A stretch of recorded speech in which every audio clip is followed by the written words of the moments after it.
you'll see. Be on my way, be on my way. When the sun comes up tomorrow, I'll be far away. Be on my way, be on my way. When the sun comes up tomorrow, I'll be far away.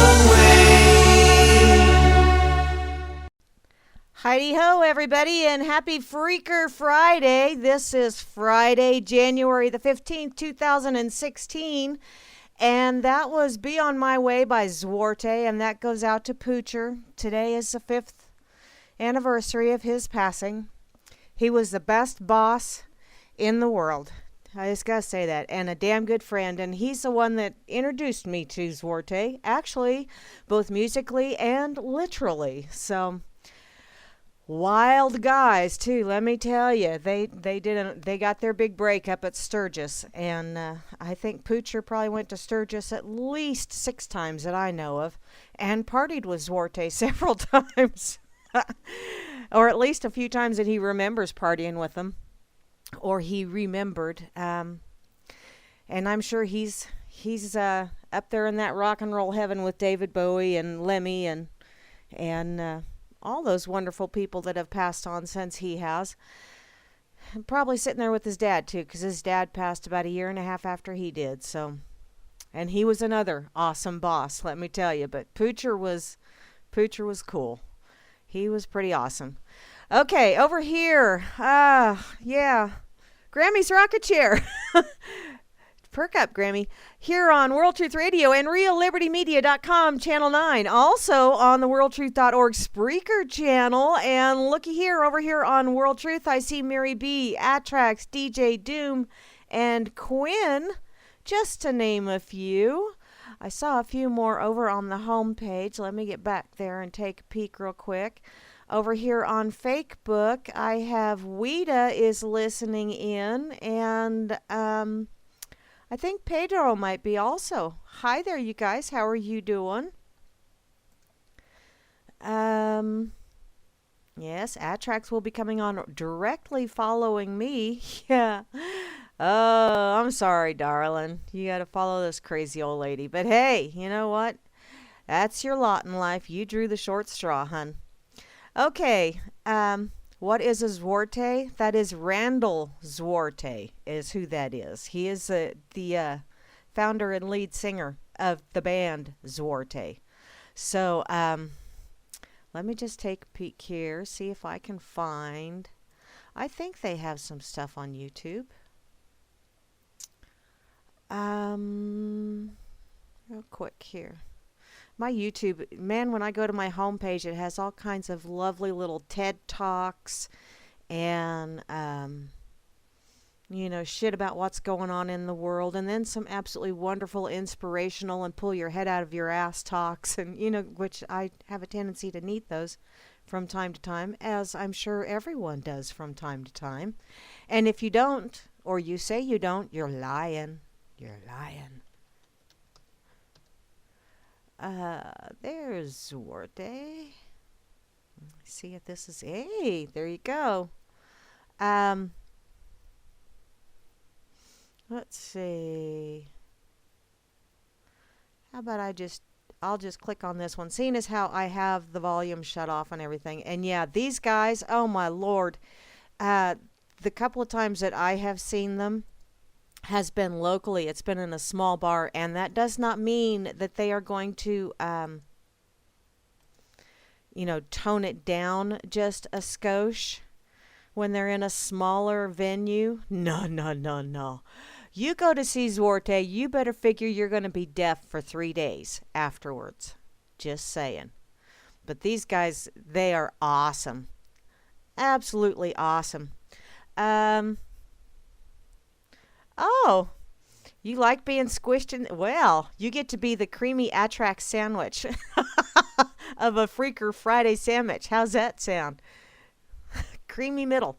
Okay, over here on the world, or on the RLM side, I see Asmo right up top again. Hey there, darling. You and me, we gonna have to have a talk. I gotta figure out how in the hell you pull that shit off every time.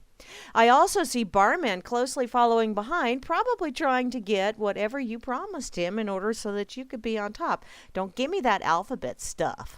I don't want to hear it. I also see the lovely Beth Z is here, as well as Cowboy Tech. I hope you're hearing pleasant voices there, Cowboy Tech. And looky there, hey there, hi there, ho there, my favoriteest heavy breather in the whole wide world.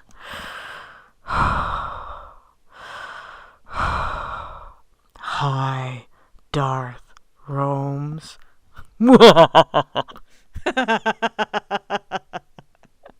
I just love doing that, as if you can't tell. I also see Grimner and Moose Girl are here, and those two are going to be coming up directly following Atrax to be the grand finale. I can be the grand dame, or damn, or damn it. Damn it, Dad, my name's Damn It. I'll be the grand Damn It, and you guys can be the grand finale. How's that sound? But Grimmy and Moose Girl will be on later on with the Freakers Ball, so be sure to stick around all night long because we got way cool shit going all night long. All night long. Okay. I also see the lovely Kate is here, and then there's me with my Titardo. Well, it's Grammy Mary. That's what I am. So, what the hell? That really is. I think that's just me. That's just my name. I think I had to wait this long just to finally figure out what the hell my name was, and that's it. Because if I'm not someone's mama, I'm their Grammy. That's just pretty much all there is to it. That's my lot in life. I also see IB Don C is here, as well as Java Doctor 2, and I love you too, darling. I truly do. I also see Apostle is here, as well as IB Don C work. Well, so, my dear, split personality, shall I call you Sybil?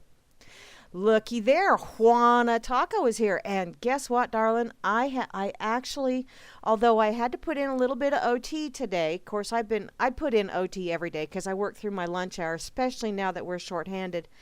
But I had to put in a little bit of extra OT today at work, and I still got home in time to have me a bowl of the chili that I started last night, and oh my Lord, and Grimmy, if you was here, I would swap you a slice of whatever that apple, whatever you made the other day, and give you a bowl of chili because there's no onions in it, but there is some Japalinos in there.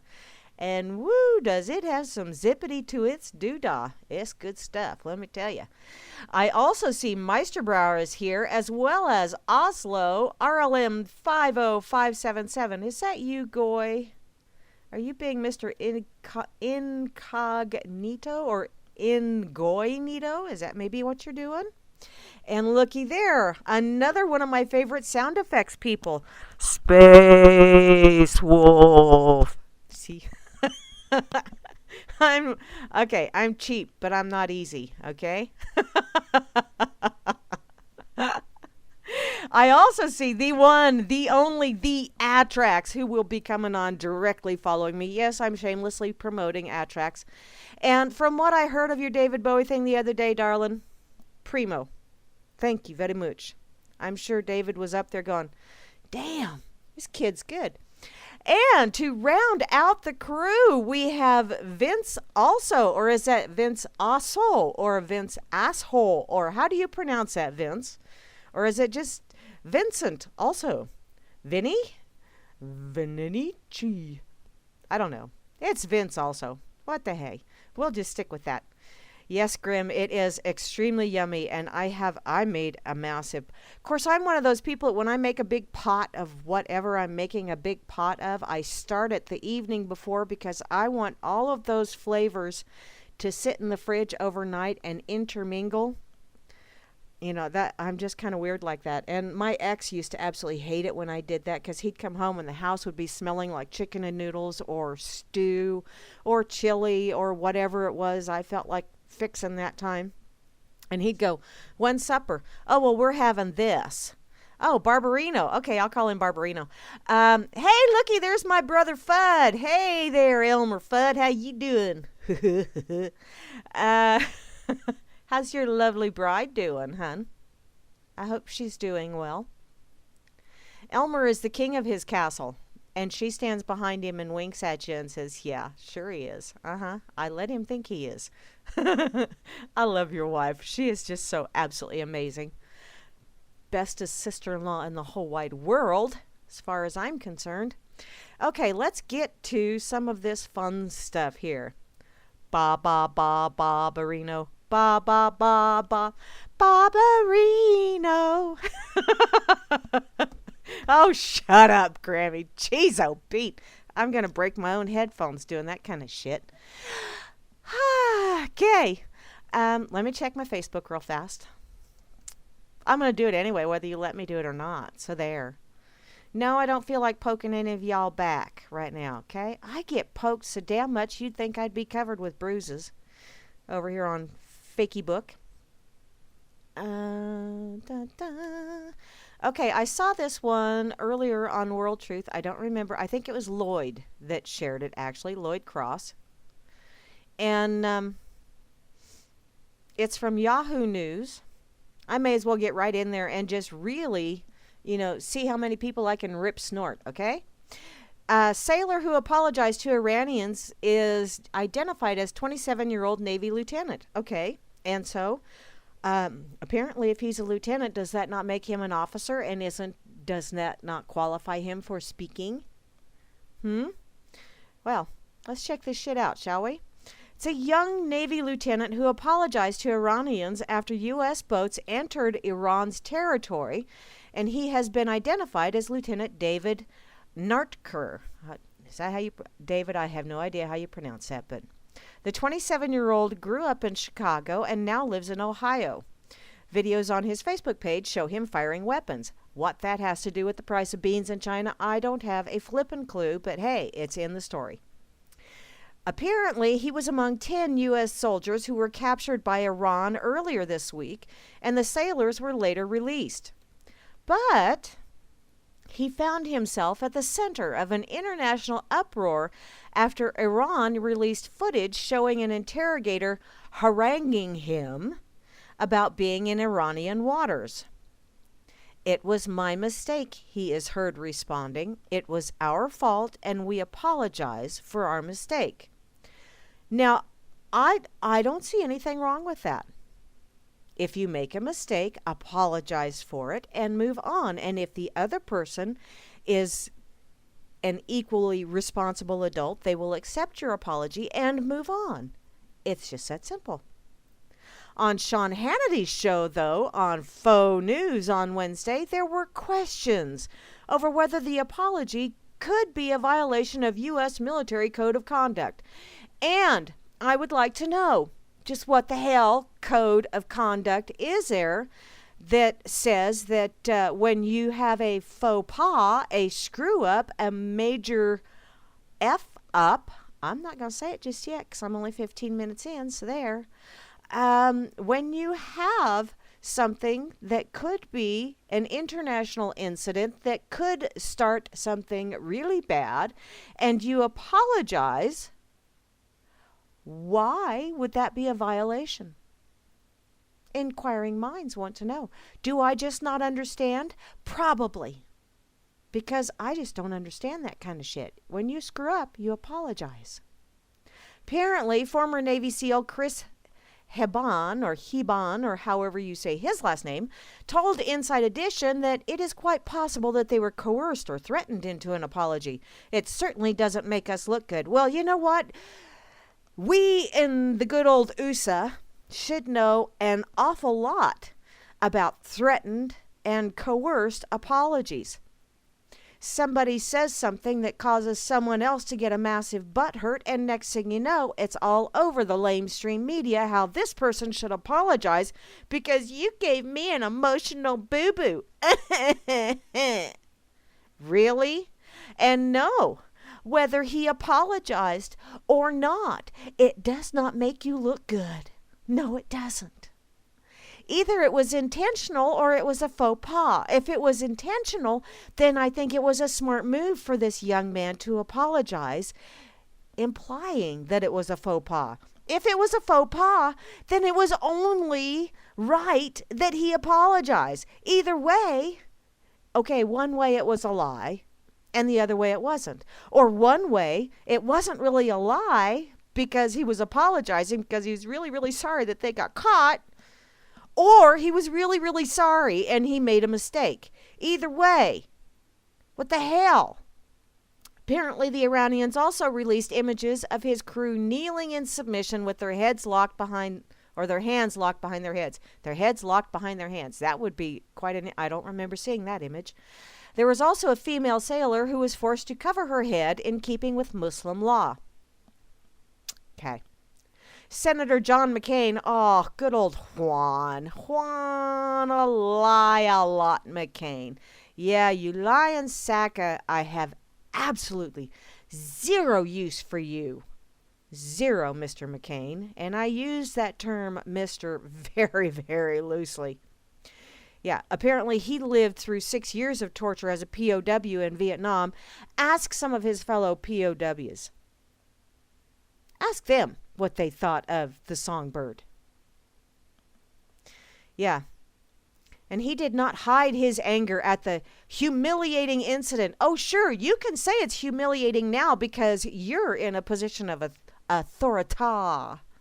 You are in the upper echelons. You did enough brown nosing and singing like a fucking canary. 18 minutes in. Sorry, I just couldn't hold it in any longer. Yeah, Songbird McCain. And it was off-key as well. Yeah. He says this is a hell of a propaganda coup. Well, you ought to know that too, darling, seeing as how the United States pretty much legalized, not that they hadn't been doing it prior to that, but they did make it okay. They did make it legal for y'all to lie to us'uns. You know, us'uns, we people, the little people, the peons that you like to pander to. Sick son of a... On Thursday, apparently, the Secretary of Defense, Ashton B. Carter, said that 2 U.S. Navy boats went off course during or because of a navigation error. Okay, see? Faux pas, even if that is just the public story. Faux pas. Not that I actually believe any of this shit, but it gives me a good reason to bitch. I just... What the hell? What's the big tizzy over this shit? I don't get it. Hi, Goy Joy. So you finally came out of the RLM closet, huh, darling? Oh, thank you for sharing that, Grammy. And what did you make, Fudd? Green onion, pepperoni, and shrimp pizza. Oh, yum. Now, see, I'm going to have to come down and visit you, hun. That's all there is to it.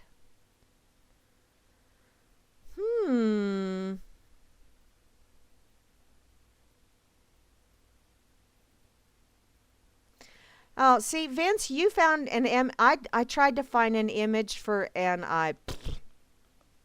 nah, it's like, who cares?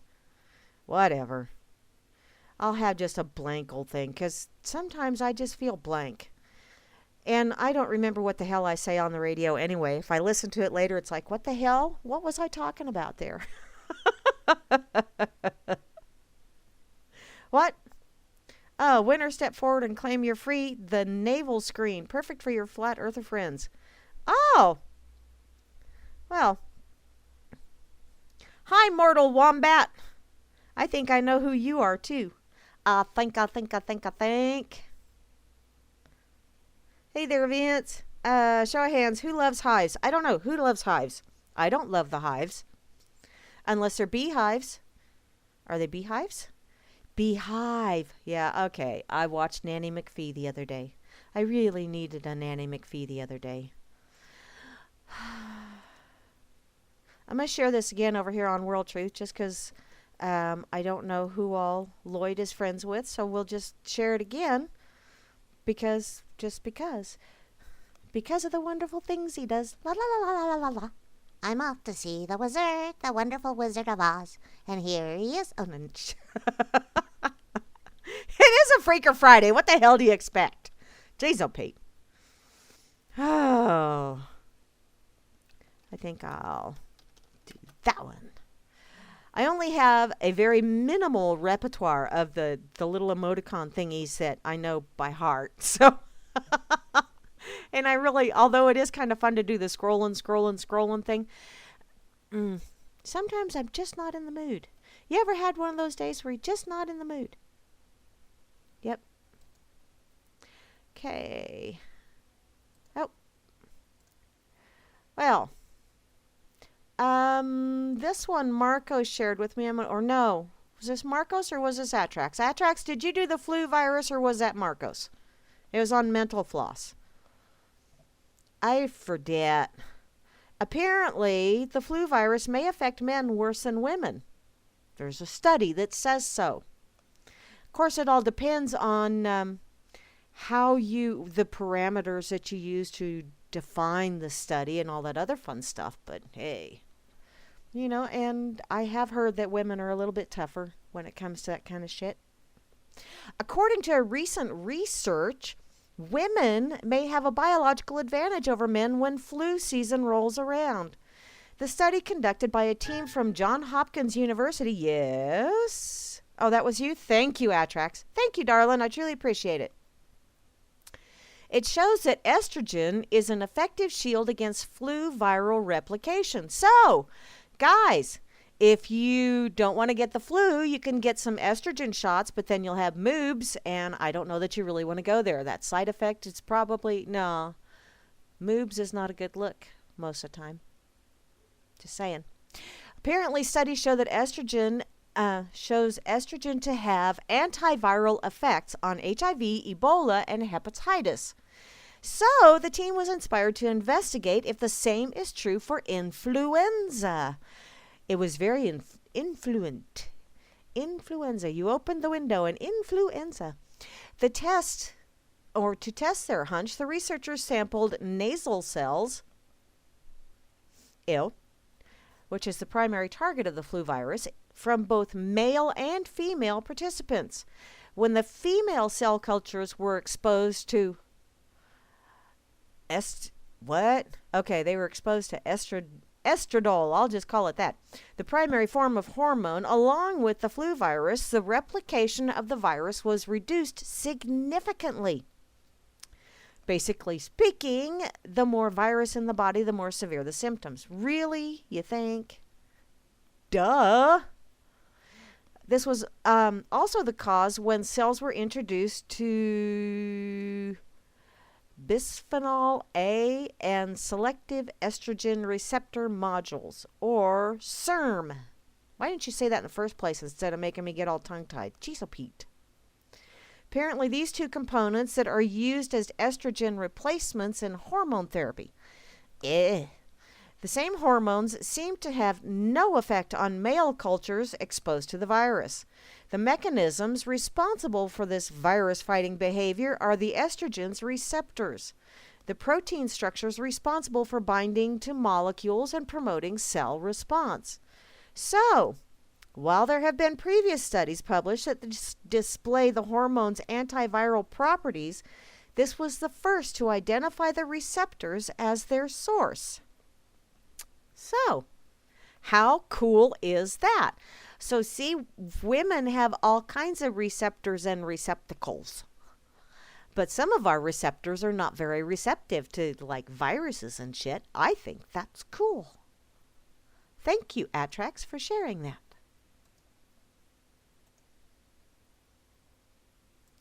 The Al-Qaeda members, what they steal this time? Steals U.S. Fish and Wildlife truck and changes the name tag on the door, then drives into town where he's promptly arrested outside a Safeway. Really? Alrighty.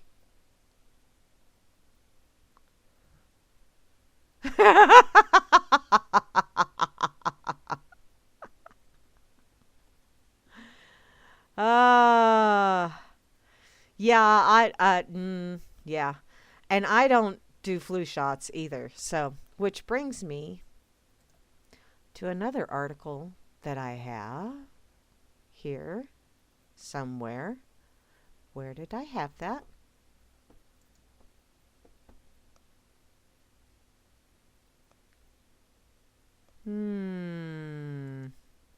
I don't know where I put it. Maybe it's in my pocket. I think I may have put it in my pocket. I'll have to get to that later. I think. After I dig around in my pocket for a while. No, it's not nothing creepy or anything like that, you weirdos. Hi there, BB. Hi, Ruled by Great Britain.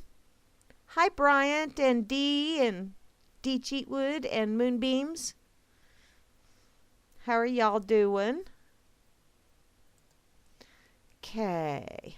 I'm going to get to this one because I know I need to look around in my pocket, and this is in my pocket as well, and I'm just going to do this real quick. My lovely daughter shared it the other day. Did I do this the other day? No, I think I just posted it on World Truth. I don't think I did this on the radio. It's 12 struggles of having an outgoing personality but an anxious mind. And wowzer. I can't deny this shit. I just can't. I mean, I could lie, but I don't do that very well. Matter of fact, I totally suck at it. Apparently, outgoing people with anxious minds or minds that overthink tend to feel anxiety the most intensely. Well, if they're anxious, they're going to feel anxiety. Duh.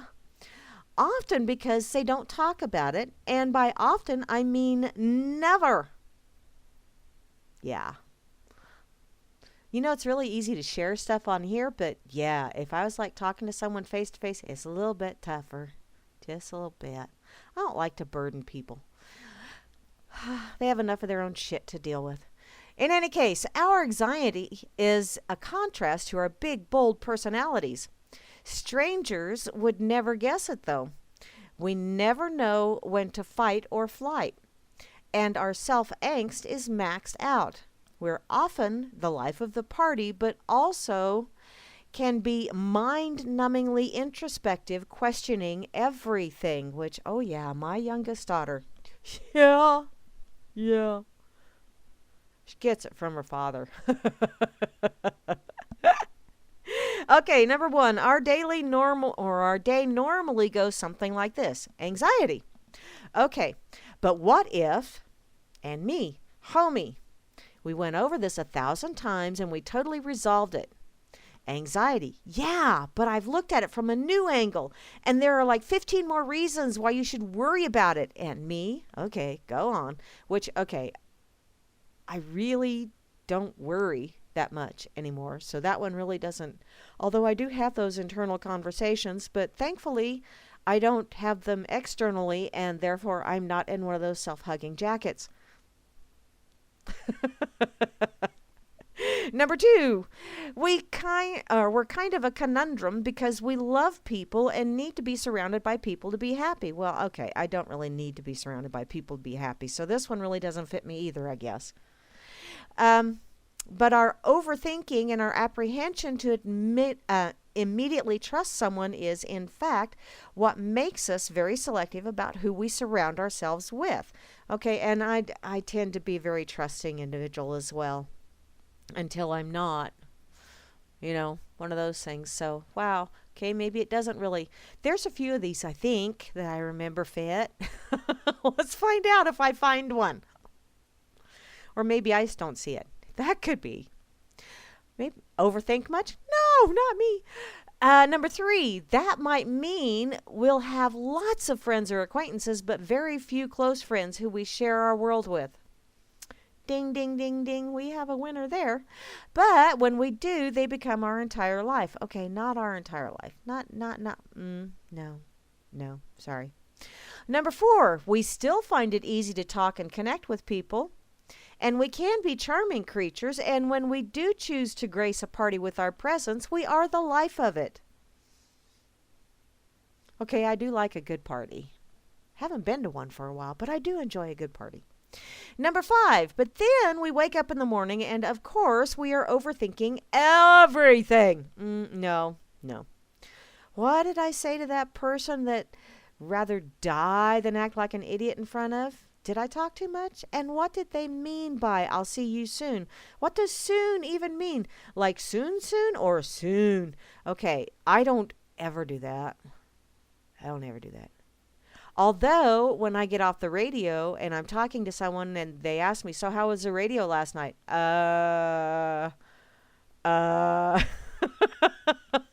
Because unless I go and look at some links I shared, I don't frickin' remember shit. It's like autopilot.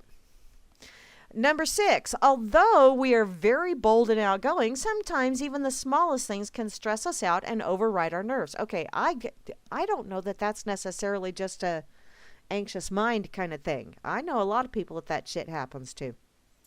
I lost a book of stamps once, and I spent 3 hours tearing my whole house apart trying to find the book of stamps. And you know where I found it? In my checkbook.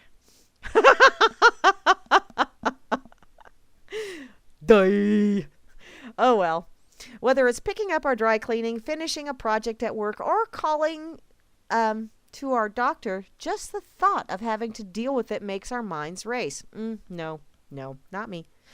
Okay, number 7, dating is hard. It's like it's hard, which is why I don't. We have to explain that we're not insecure control freaks. We just think a lot. Okay, I do think a lot, but I don't date.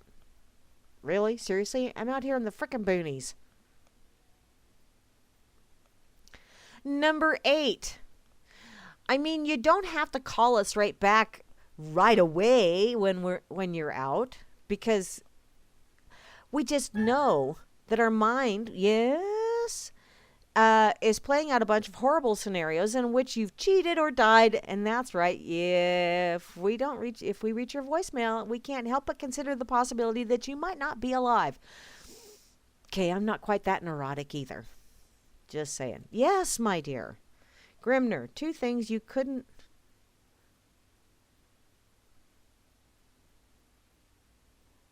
Okay. Fuck those neocons. What do they, the Americans, could do if a couple of Iranian gunboats dropped? Yeah, true. Women's receptacles. Oh, you're a big fan of those. All righty. Well. Okay, I'm just going to leave it right there. I thought of several things I wanted to say, but I'm not going to.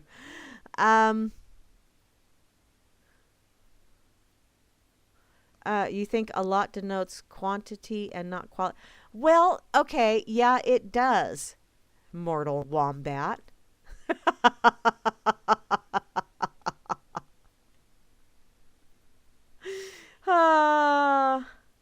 And I know overthinking does not correlate to intelligence. I get that, which is probably why I overthink so much, because I'm trying to find some intelligence in there somewhere. So I'm thinking, and it just keeps running and hiding from me.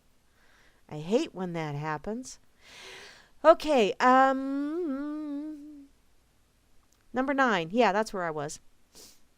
We tend to be overwhelmed very easily. So anything you do to make our lives easier is greatly appreciated. Okay, yeah. But, I appreciate anybody that does something to help me out. I really do. I mean, because you don't have to. Most people don't.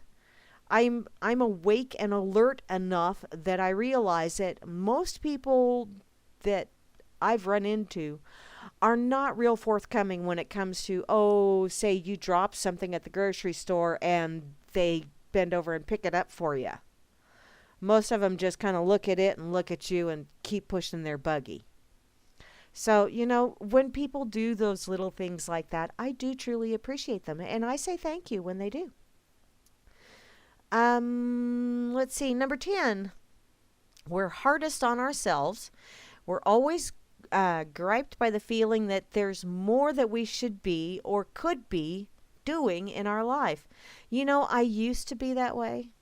I really did. I used to be, but now it's like, okay, so you don't like what I do. Fine.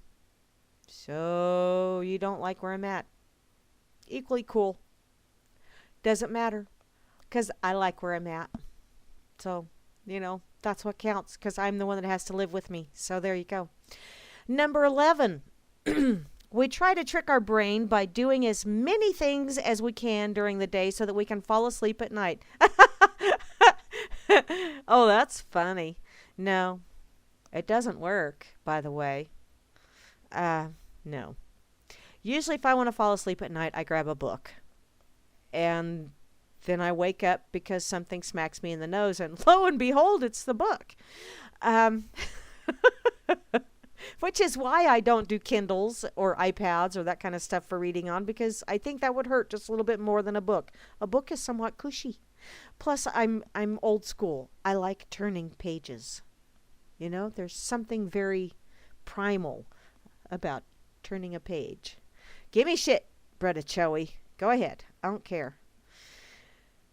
And yes, getting ready to go to sleep at night, that is the prime time. If I don't get myself calmed down, right, or if I'm not reading a book that puts my ass to sleep, usually in that little twilight zone area there, you know, that 10 or 15 minutes where you're just about asleep but not really asleep, right when you're just about asleep, that's when my brain goes, by the way. And I go, really? Come on. I'm freaking tired. Sometimes it listens and sometimes it doesn't. It's all good.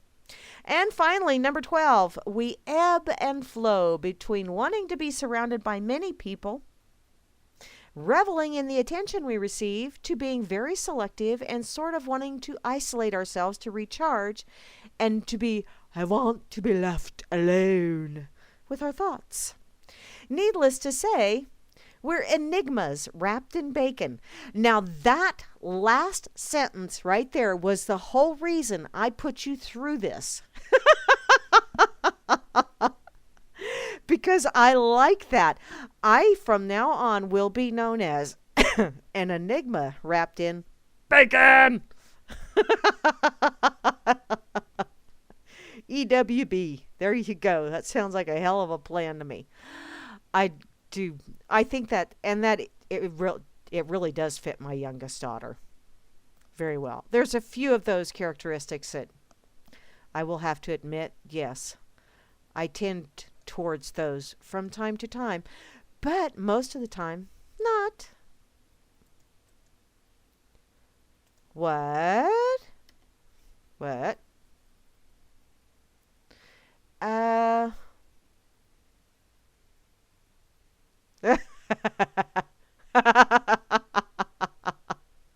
Oh, iPads protect your eyes.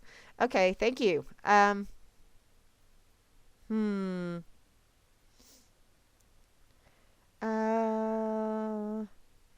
you can get out of print. Oh, okay. Well, see, I don't go. Books do go very well in the bath, though. Yes, they do. iPads do not. You slip with those, they fall in there. You have to take it apart and put rice all over it. How do I know this? Never mind.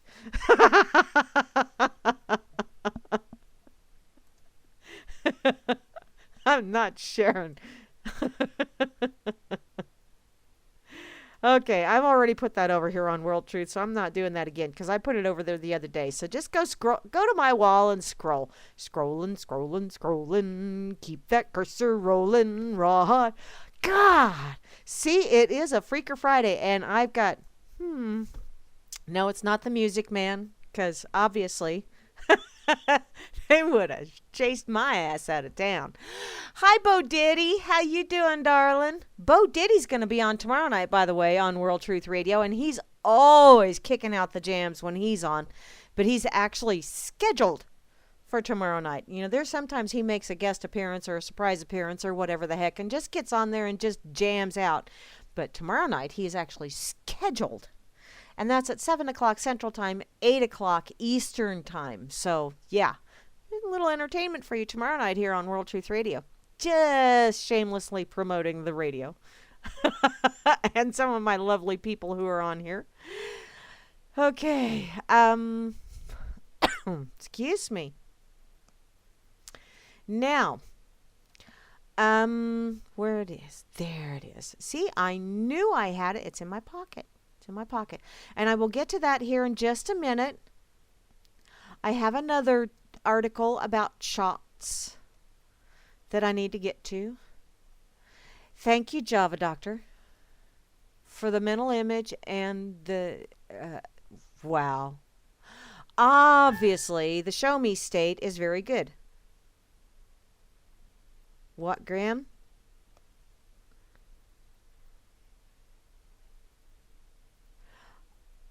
Oh, like I really give a shit who Dangleberry thinks is the best or what's the best Star Wars movie. I actually like the original three. Uh, hmm.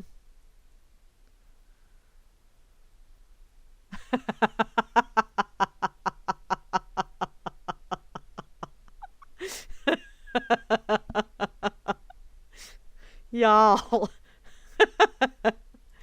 Okay.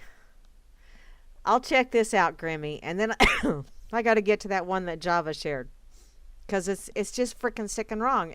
Ergo, Friday material from the dailymail.com. .co.uk. Excuse me. Obama answers deep questions that have divided the internet. Which Star Wars movie is best? And how dogs should wear pants. Wow. I have so many things I could say to that, but I'm just going to read this real quick. Apparently, Dangleberry closed out his work week with a trio of interviews from YouTube stars this afternoon and took on several issues that are currently dividing the nation. You know, those major issues, things that have to do with, fictitious things. And look, off on the side, it's a bird, it's a plane. No, it's Prince William picking his nose. And squirrel! Apparently, not a proposed Muslim ban or a wall on the border with Mexico. No, those things, those are really. Those, yeah. Oh, well. Although he did talk to he talked about Donald Trump. He talked about the Donald. And his pointed rebuff on the Republican State of the Union, or Republican during his, whatever. Dangleberry, really serious? Do you have earbuds in? I can't tell from this picture. Because if you have earbuds in, then I know you're going to actually say something that makes sense. Because someone else is talking for you. Apparently, he weighed in on which Star Wars movie is the best. The first one, he said, and how dogs wear pants. Okay, I really did enjoy the first Star Wars movie. Actually, I enjoyed the first three. And I gotta admit, I've only seen one of the more recent ones, and that was because I was down at the grandkids, and they were doing a Star Wars marathon thing, and so I got to watch it with them. And it was like the second movie in the third trilogy. Does that make sense? I was lost. The grandbabies explained the movie to me during the movie, all the way through, so I couldn't tell you diddly squat about what happened other than Luke's father turned to the dark side. That's pretty, and yeah. And Obi-Wan whooped his ass, and I remember those parts. That's it.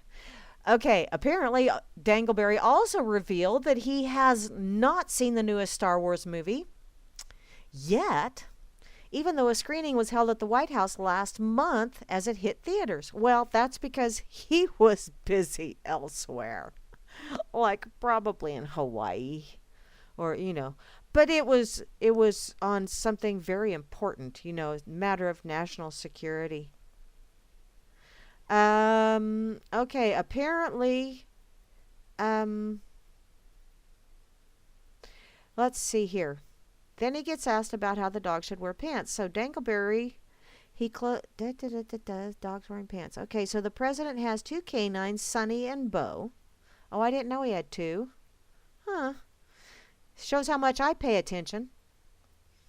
And he said he'd pick option B, which, okay, that's that stupid doggy thing of how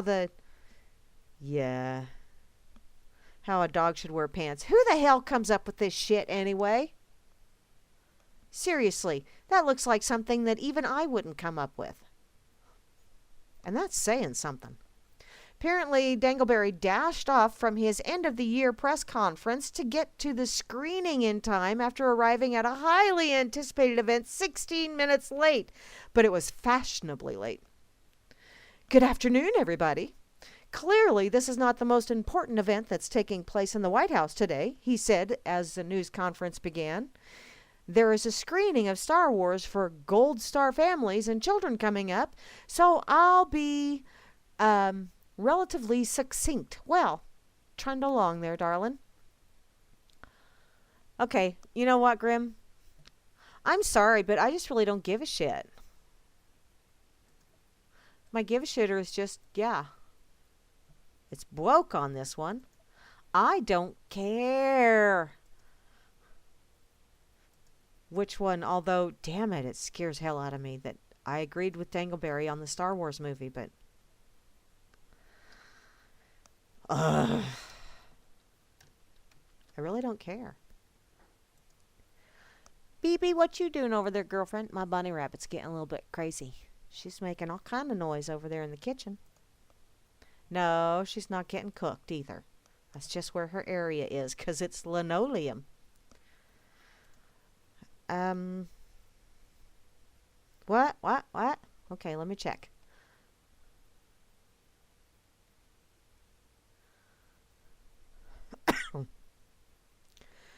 Excuse me. Empire Strikes Back?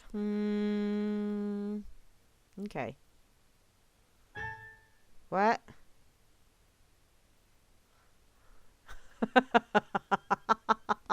Okay, well, thanks, Grim. Yeah, that was kind of, it's like, really, who gives a flying fuck? I don't. Of course, I don't think I've ever seen anyone give one of those. To be quite honest.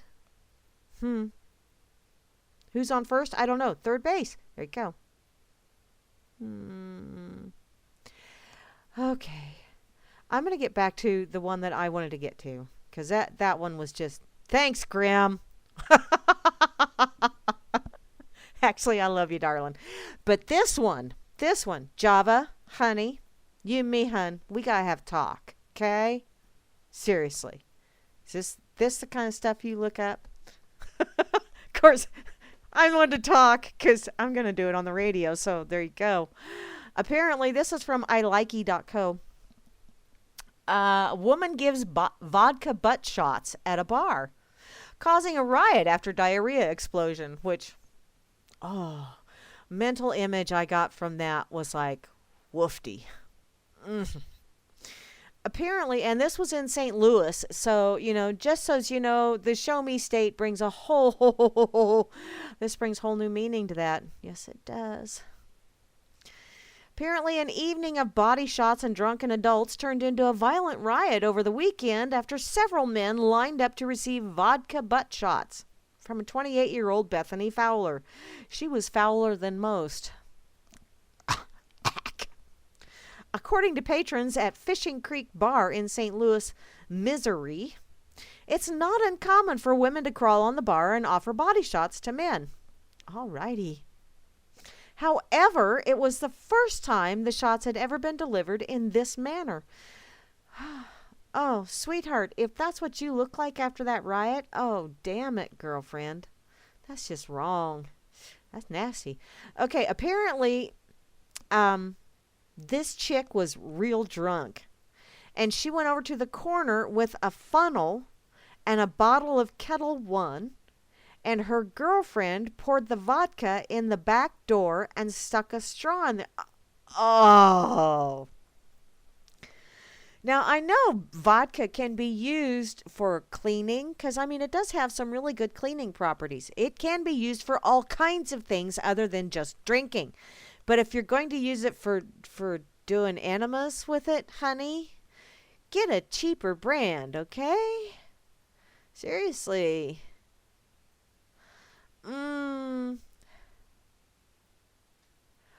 Apparently, she let loose a good one and clear liquid flew out. So several of the drunk dudes in there went for it. But it was the last guy that got more than he bargained for. Oh, I don't think I should have eaten before. Oh, God.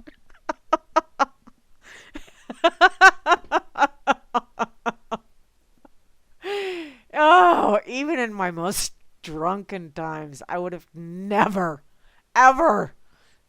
Wow. Apparently, it was the most disgusting thing people had ever seen in their entire life, especially the corn. Well, you know, corn. Yeah. God. Thanks, Java. According to witnesses, Fowler began serving men with a straw, but eventually dropped her drawers and served the shots straight from the tap. Unfortunately for Thomas Barstow, the tap was dirty. Fowler blasted out not vodka, but the remains of corn chowder soup she had for lunch. Oh. The victim began vomiting next to the bar, while several men pushed Fowler off the ledge of the bar, causing her a concussion. A riot ensued, destroying the bar. Several people were arrested, including Fowler, who was charged with inciting a riot. Fowler's blood alcohol was 4 times the legal limit. 4 times. Because Missouri, show me state, I'll show you I can get shit drunk. And somebody's going to put a straw up my ass. Oh, God. Really? You know, there are times when I think humanity just can't shock me anymore. And then I see something like this. And I think, wow. You just did it. Just when I thought it couldn't be done. You just did it. Apparently, Fishing Creek Bar says that when they repair the bar, they will ban body shots from ever being given at their bar again. Well, that sounds like a really brilliant idea, but a little bit late, don't you think? Like, who was the mental midget that, oh, God, man, that place is just toasticated. And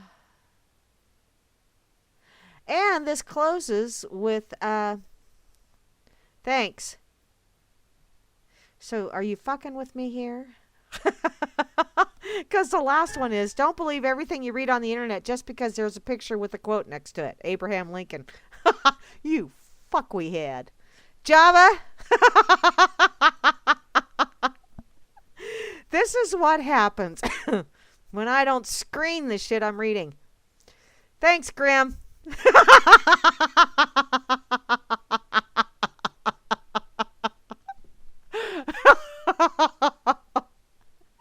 I am so totally busted.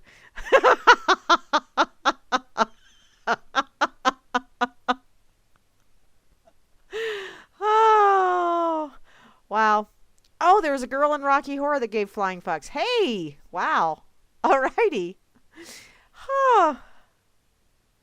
Moosey, you're having a mushroom Swiss burger? Yum.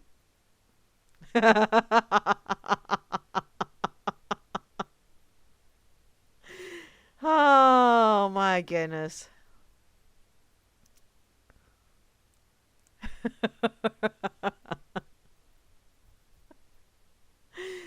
Oy, oy, oy, oy. Okay, Grim, you know what?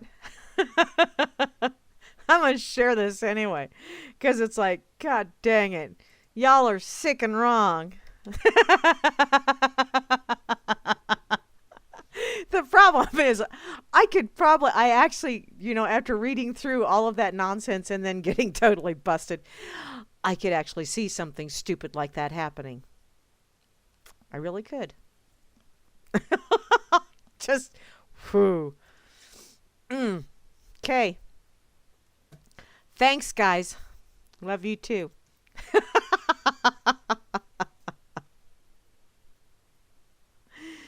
Oh. Goodness gracious. Okay. We're going to slip from the vodka butt shots.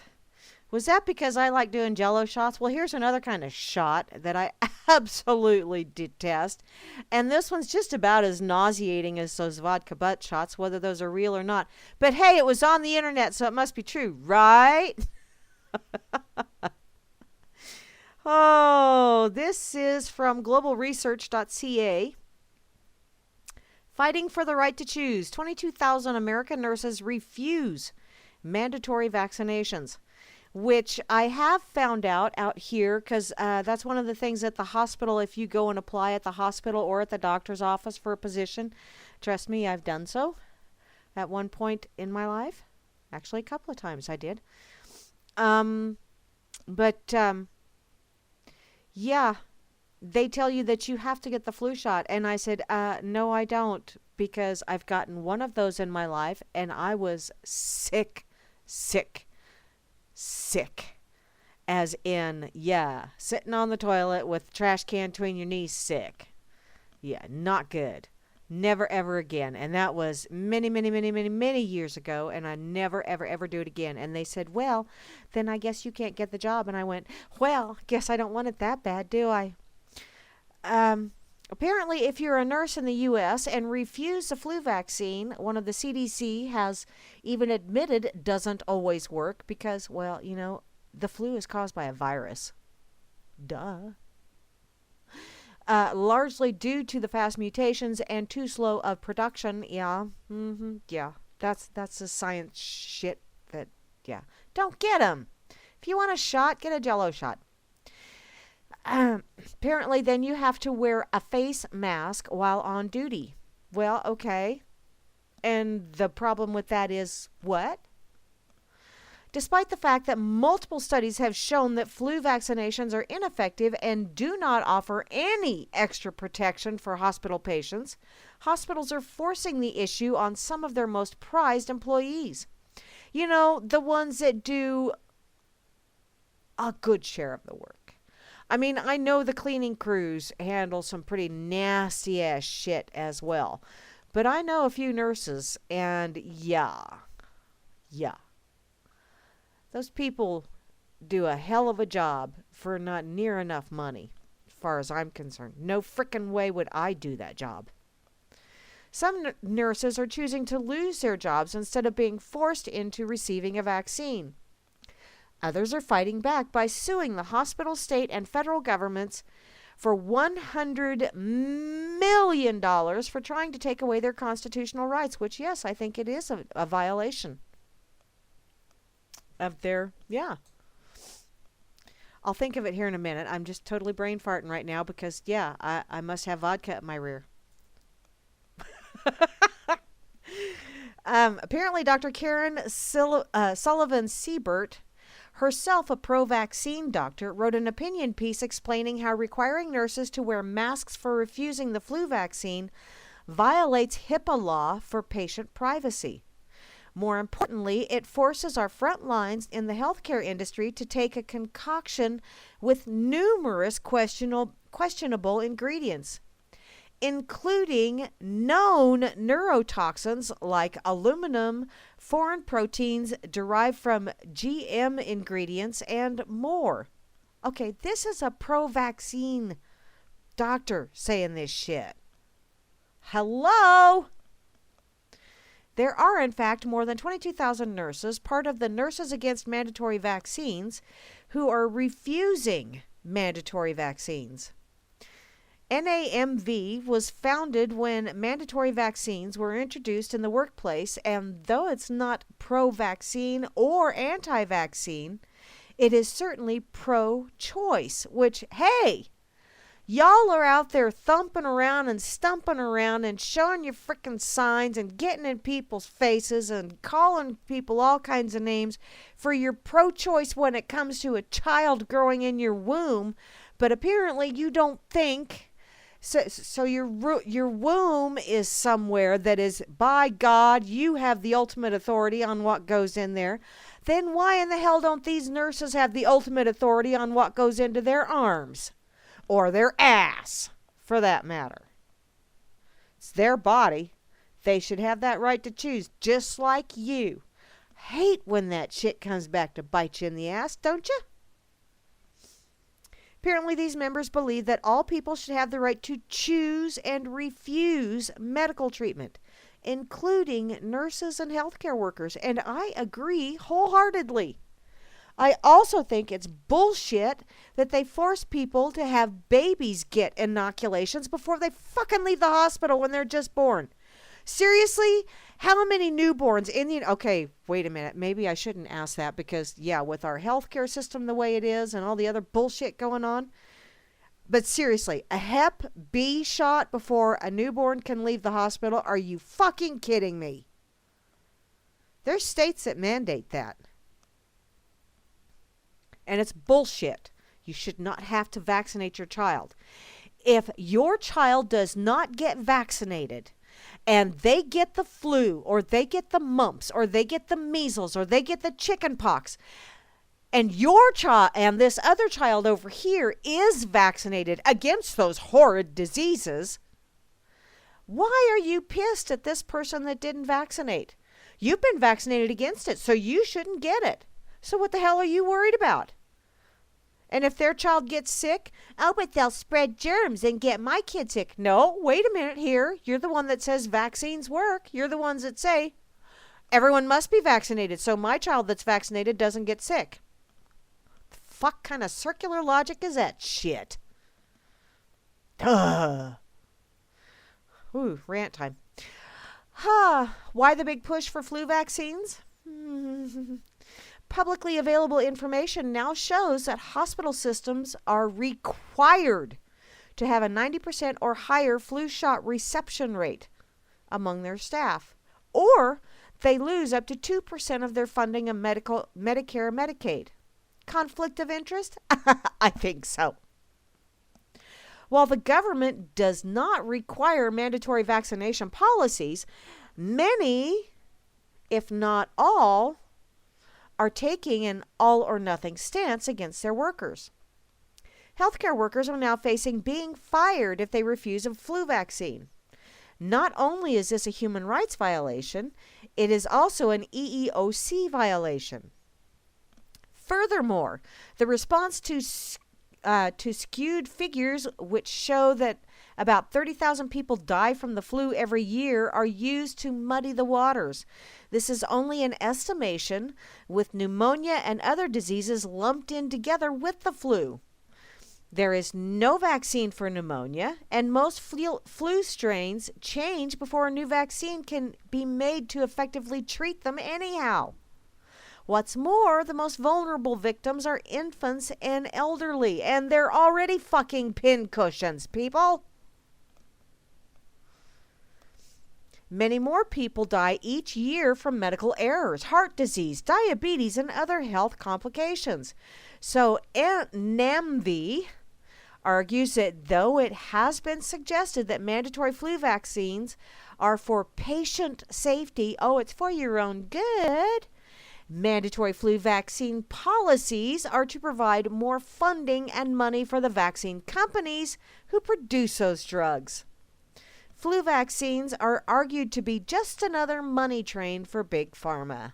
Cha-ching, cha-ching, cha-ching. And who in the hell is on the board of the FDA? And who in the hell is on the main decision-making board of the CDC?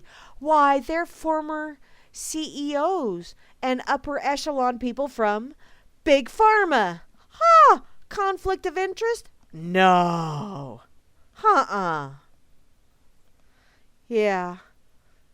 It is refreshing to see that nurses and other healthcare workers are standing up against forced medical procedures. You start with the flu, and then you have forced sterilizations. Where does it stop, people? Where does it stop? It's all bullshit. Anytime force is involved, you have an aggressor and you have a victim. It's just that simple.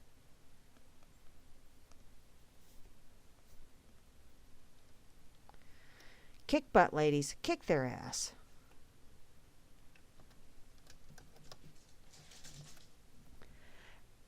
Okay. Rascal apparently found my stash that I didn't know I had.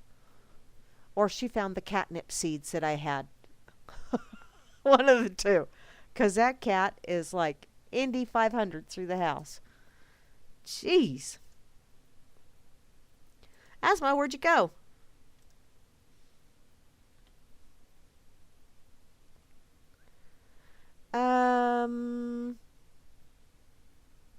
Yes, hospitals are full of sick people. What? Yes, Goy, Grammy was onioned. God, I'm finally catching up on the chat, by the way, just so you know. Um.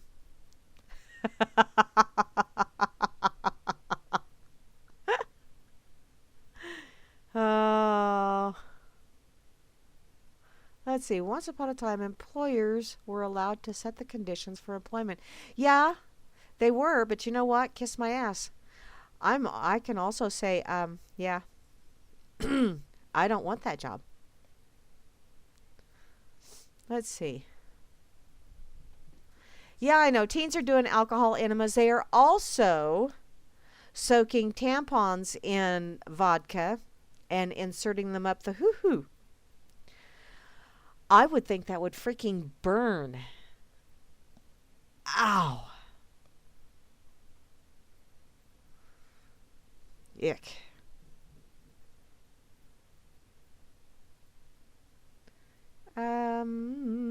Let me see. I'm still reading. Medical mafia. Oh, involuntary organ donation. They already do that too. Don't you read those stories on the internet? They must be true. True,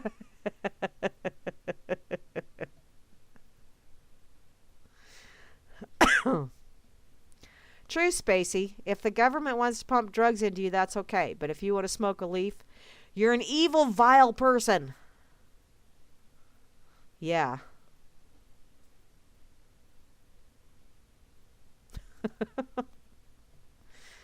I have a real problem with that whole bullshit of anything that's invasive like that. It's like, really? Seriously? If my job required that I get a microchip implanted, I'm not working there anymore. I would tell them just exactly what they could do with that microchip. And I would also give them demonstration. If they wanted it, I would demonstrate right up there. Okay. Moving along.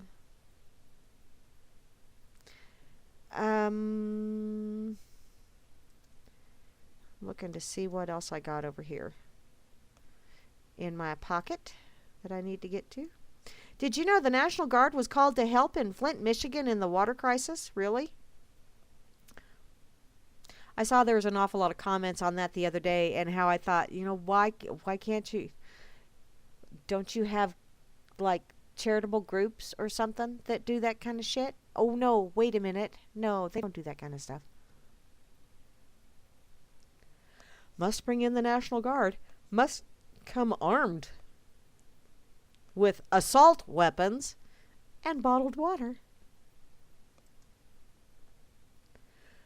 Okay.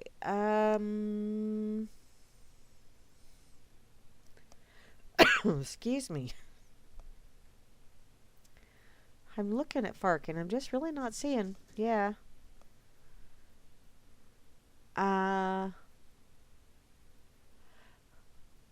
What? Okay, what? I gotta do this. Seeing as how I've done the... Okay, this is from canoe.com.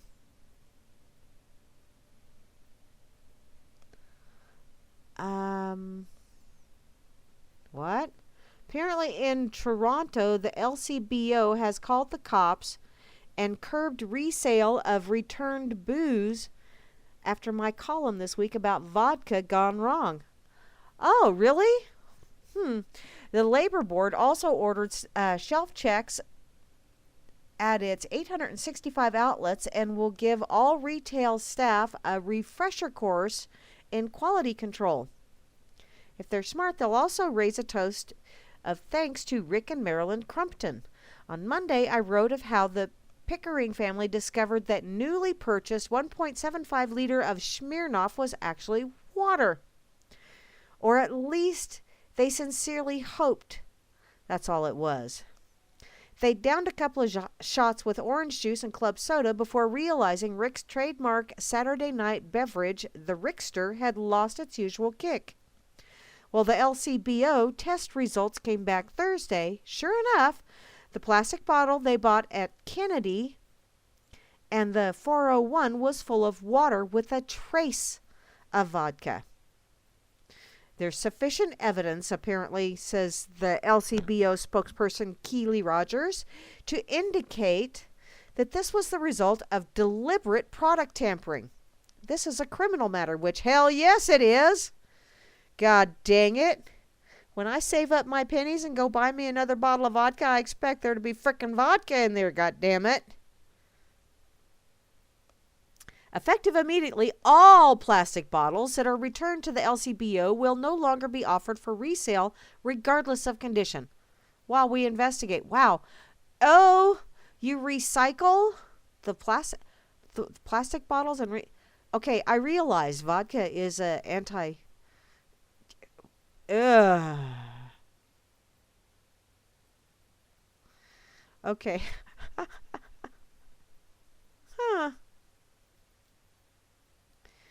Okay, we're also taking the appropriate steps to revise and strengthen our existing policies and procedures, and all retail employees are required to complete mandatory refresher training. Refresh that bottle. Don't just you need to put it half and half. Duh. The good news is that no one's going to die, including me, from taste testing the bottles. Crumpton had felt no ill effects from their watery ricksters anyway. But my goodness, talk about bringing down the hammers. The LCBO takes product tampering and fraudulent returns very seriously. But you can't blame them. Imagine if that Smirnoff had been something nastier than water. Imagine if someone downed an anthrax martini. Think of the broken trust. Think of the lawsuit. Think of the dead person. When you buy booze from the government, you damn well get booze because, in order to deal with the government, sometimes you just flat ass have to get schnockered. Of course, I think in order to actually understand some of the bullshit they put out, you have to be frickin' schnockered. Obviously, there's a flaw in the system. Y'all think? This was said by Rick Crumpton, 62. He is a pro hockey coach who has tutored the likes of the St. Louis Blues defenseman Alex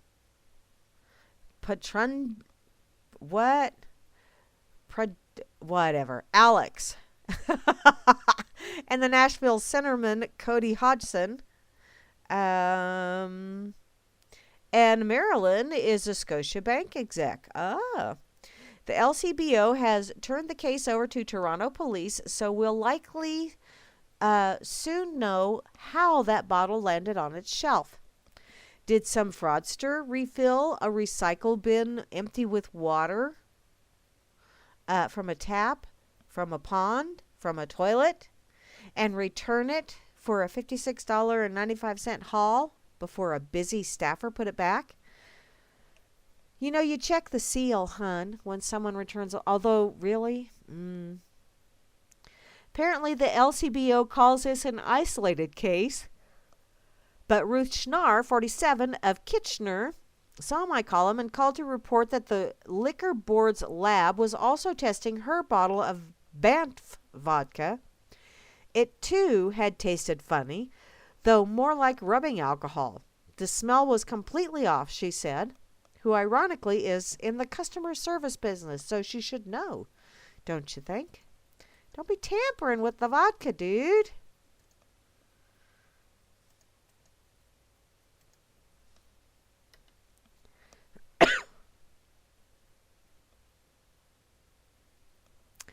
I didn't think recycling happened at liquor stores either, but hey.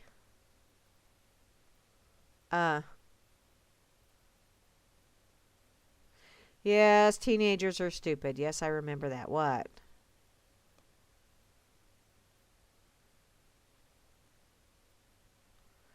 Religious we what? What? Yay, Grammy! And Vince, yay!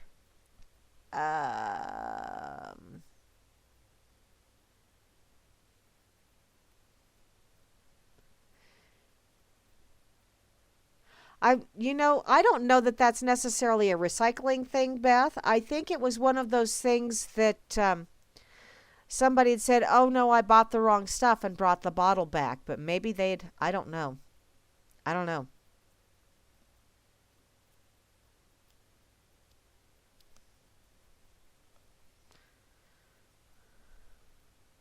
Huh.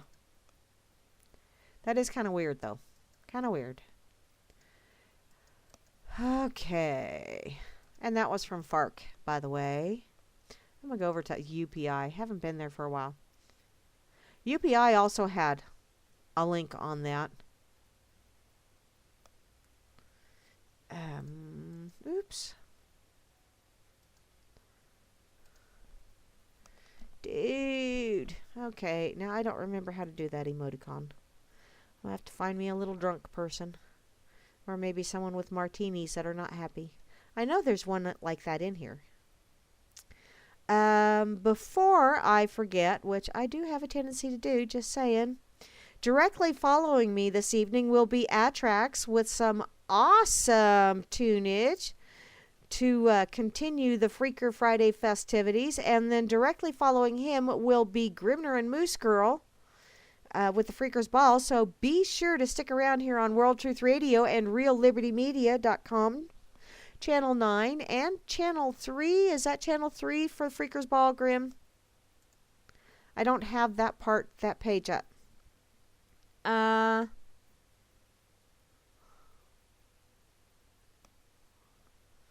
Okay.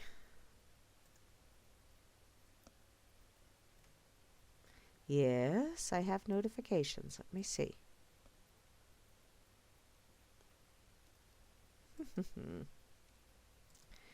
Okay, what did Sean Penn... What is El Chapo? See, that's how out of the loop I am. I don't really... If it's got, like, someone from Hollywood in it, I rarely pay attention. But I see this popping up everywhere. So it's time for me to go, what the hell did Sean Penn do now? And why is he denying involvement? And what the... And then I scroll on by.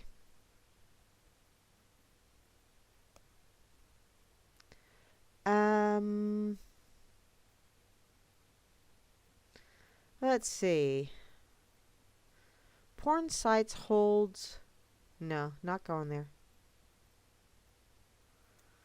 And I could give two shits less about Caitlyn Jenner. And... Oh, apparently someone at Mickey D's pays for their food at the drive-thru with cash and heroin. Hey! Who'd have thunk? How funny.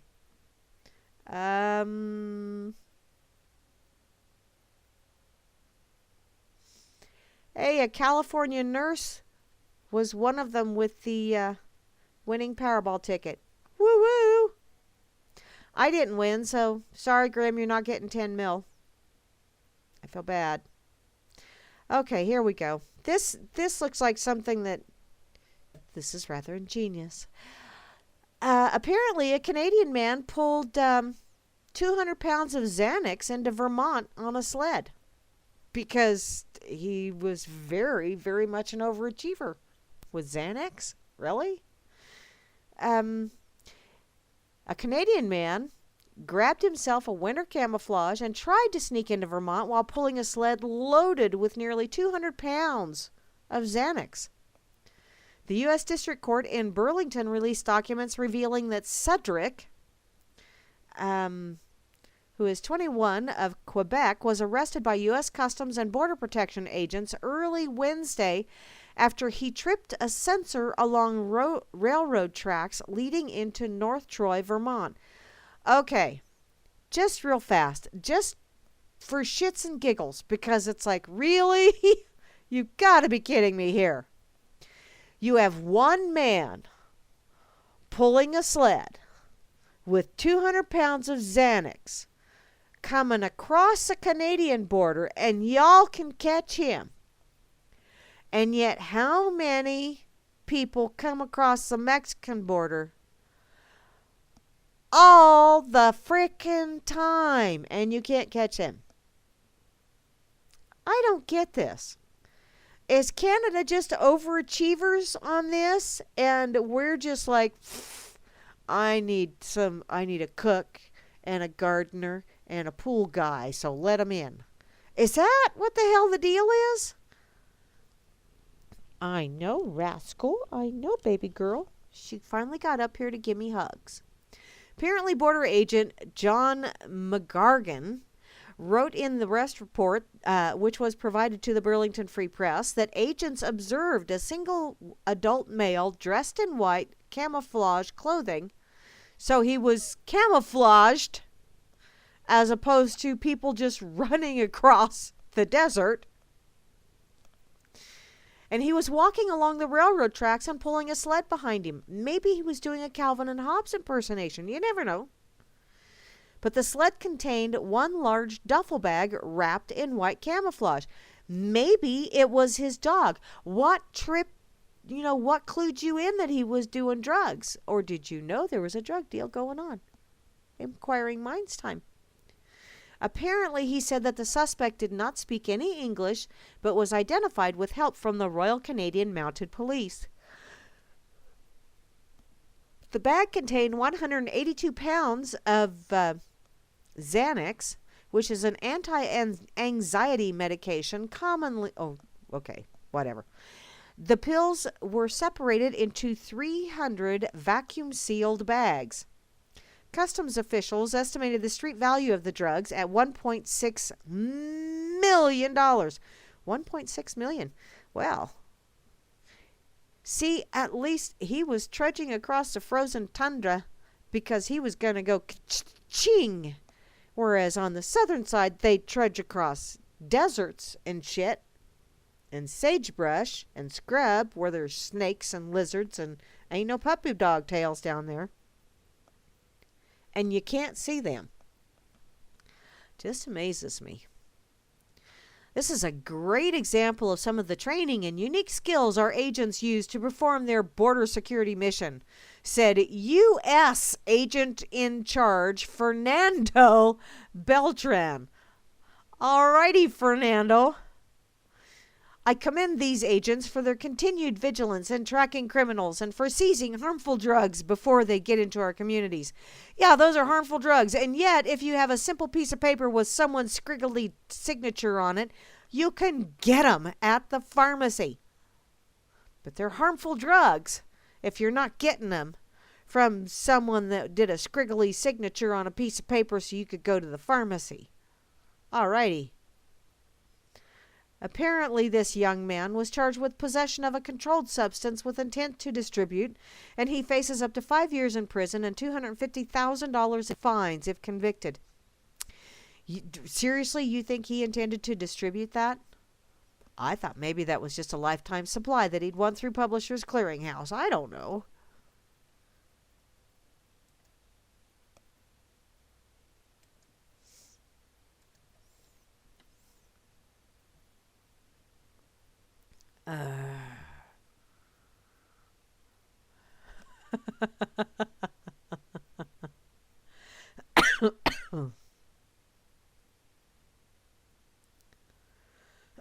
Excuse me. Oh, Sean Penn had all of his vaccines and no breast milk as a child. Wow.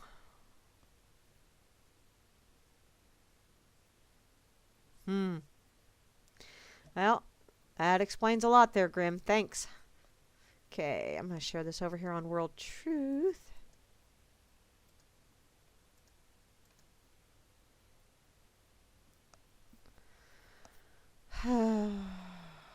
Let's see. What do I have that will work? Yeah, I'll do this one. Just 'cause. Woo, woo, woo.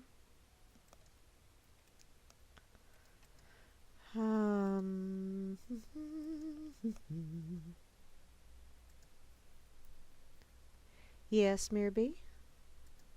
Oh, hey, the Dark Lord Cozumel has commented. Let's go see what Cos has to say. By the way, hi, Cos. How you doing? Yeah,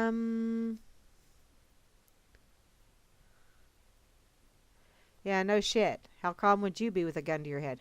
Or lots of guns pointed in your general direction. I think, first I'd think it, then I'd do it. That's what I think. But that's just me. I don't know about anybody else. Okay.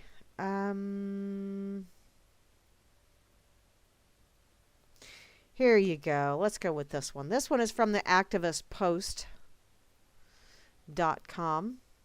I found it somewhat amusing. Put your tinfoil hats on, people, because we're going to take a little trip down crazy land. Those crazy conspiracy theorist people, you know how they are.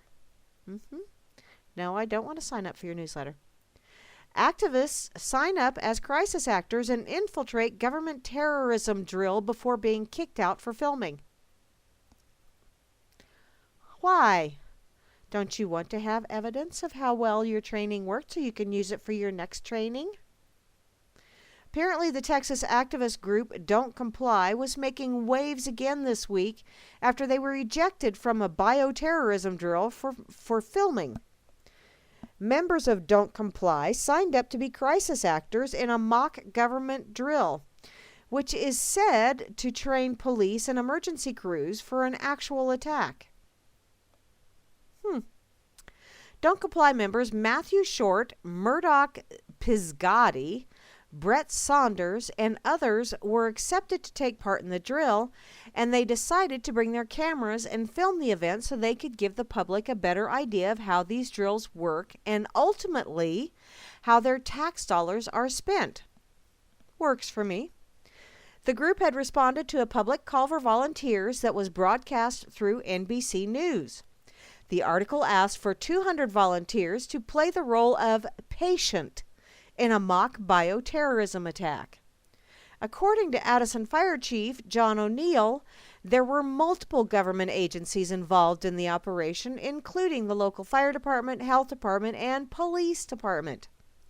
The fire department does frequent training so that we can be prepared for any emergency, and by partnering with these other agencies, we were able to participate in exercises we could not possibly manage alone. This is what O'Neill told the NBC. Matthew Short told the Free Thought Project that Don't Comply wanted to get to the bottom of what was really going on with these training drills and these crisis actors, to experience for themselves and to show the world what was happening. Don't have a problem with that. We were interested in what they were training for. There was a public call for up to 200 crisis actors. The Don't Comply crew thought it would be a great idea to get cameras inside, to look past conspiracy theories and find out what was actually going on. My nickname online is Show Me. And what? And I like to see things to believe them. This is from Mr. Short. Okay, now I know I shut off all of my little gadinkers. Why in the hell did I have a gadinker going on?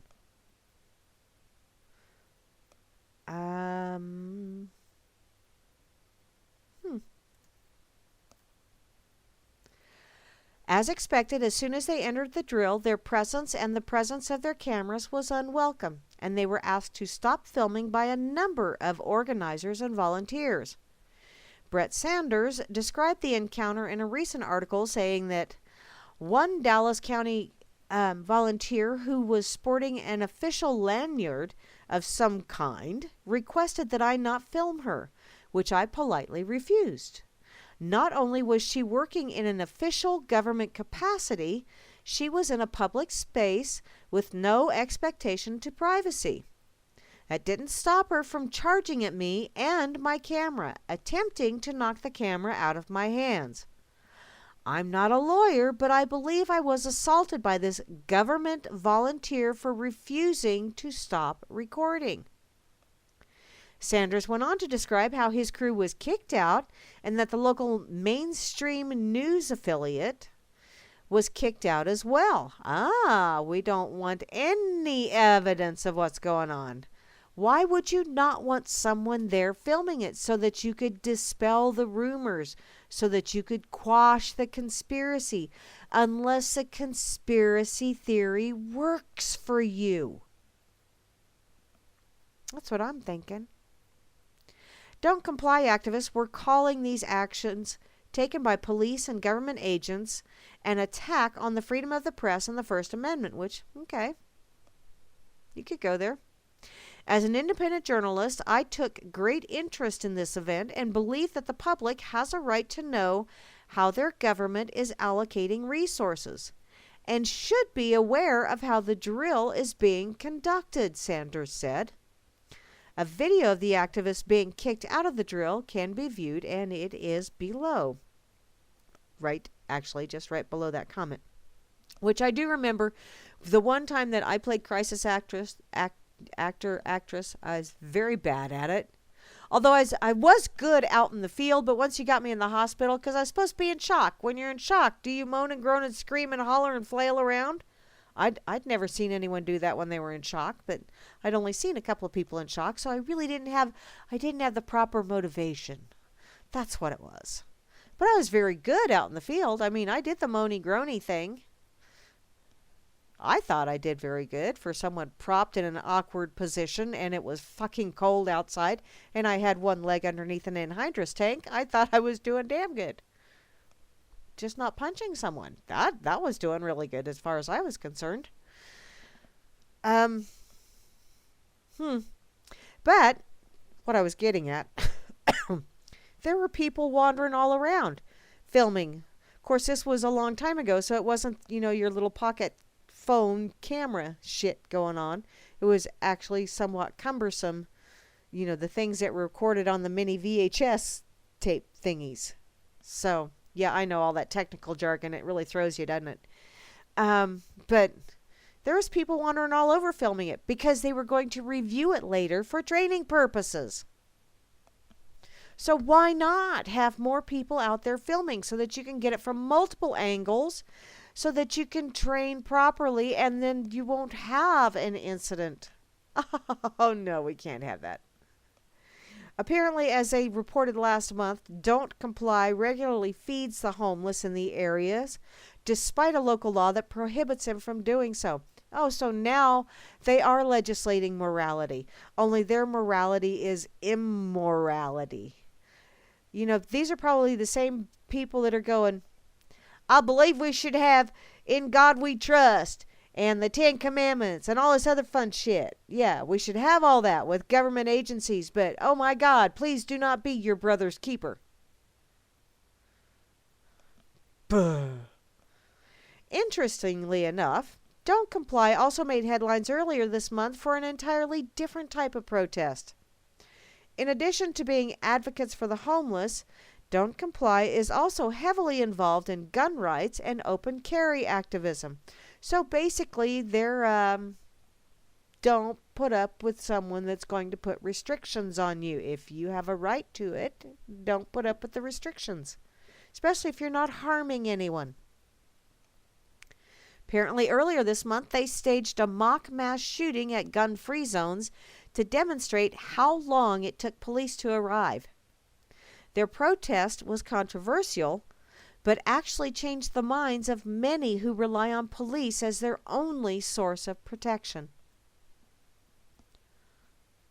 Opening minds. Sometimes you have to wave something in someone's face before they finally go, "What?"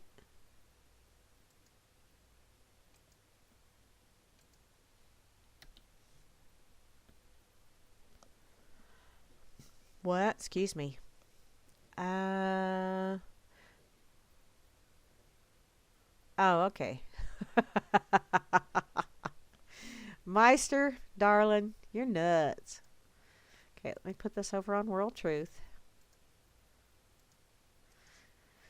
Oh, I still got a half hour. Well, not quite. Dang.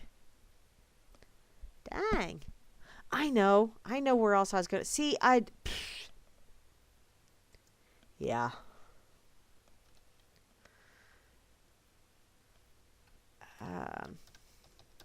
Get this shared over here on World Truth real quick. I was going to go to the pig because I wanted to go to this date in history just because. Just because. I do like going to the pig. Oh, hey, Pig borrows a page from Jeff Foxworthy playbook. Well, I may have to check this shit out. Pig is happily offering its services to those who haven't quite found themselves. If you're confused, trying to identify yourself, looking for that missing piece of help to define your identity, or seeking that perfect label, you've come to the right place. Channeling our legendary sensitivity, Pig is all over this one. I can't wait for this shit.